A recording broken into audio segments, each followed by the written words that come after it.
Hello mga katarayan! Andito po ako ngayon sa aking classroom. So, today we will discuss about what's inside a Korean school or Korean public school. So, ito po yung pinagkaklasihan ko is an English room, at the same time art and music and cooking room at the same time. So, meron sila dito mga induction. So, tinuturuan yung mga bata na magluto. And then, of course, our screen. This one is a touch screen. So, we don't usually use our blackboard. We use the computer in teaching the kids.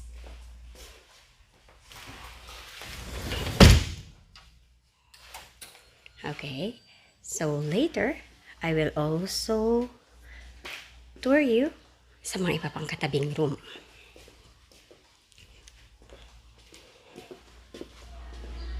Okay, this one is the music room. So in the music room, meron siyang mga ukulele and different stuff for music na pwedeng gamitin ng mga bata. And that is the arrangement of the chairs. At ang hall namin dito sa Korea, ganyan po siya. Ganyan yung hall nila. So, meron silang dito sa kabila, it's an after school room. So, dito kasi, ang klase ng mga bata is from 9 a.m. until maximum is 2 to 3 p.m. So, meron kami tinatawag na after school. So, if gusto nila matuto ng iba pa, like English or robot, so they were given a chance. Okay. So, yun nandun sa pinaka-dulo, that is our library. So, later, I will explore you there in our library. So, for now, until here. So now, dito naman tayo nasa second floor kasi yung room ko. Baba tayo sa first floor. Kung ano makikita sa first floor, ay alamin po natin. So yun nandun sa labas, ayan po yung gymnasium ng school. And that one is the computer laboratory. That is the computer laboratory.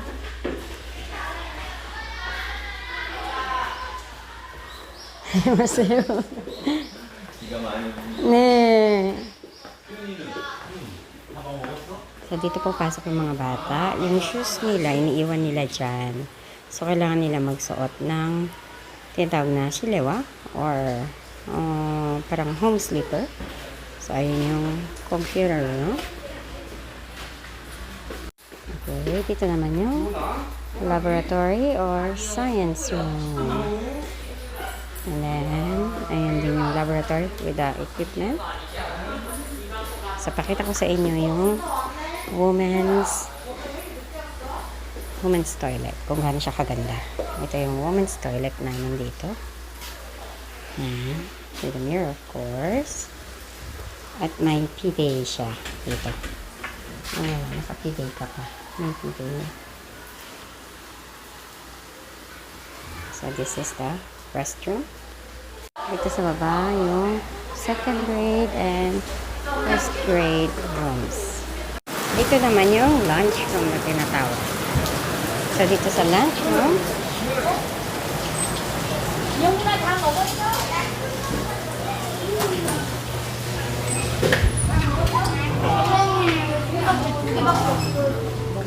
so dito yung pakain ng mga bata. So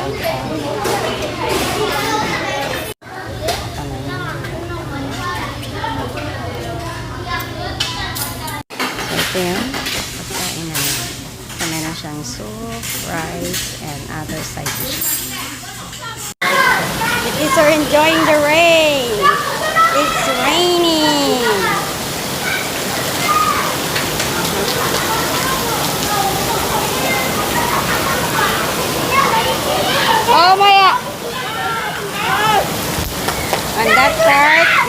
kindergarten. Okay, let's go back again on the second floor. Ayan.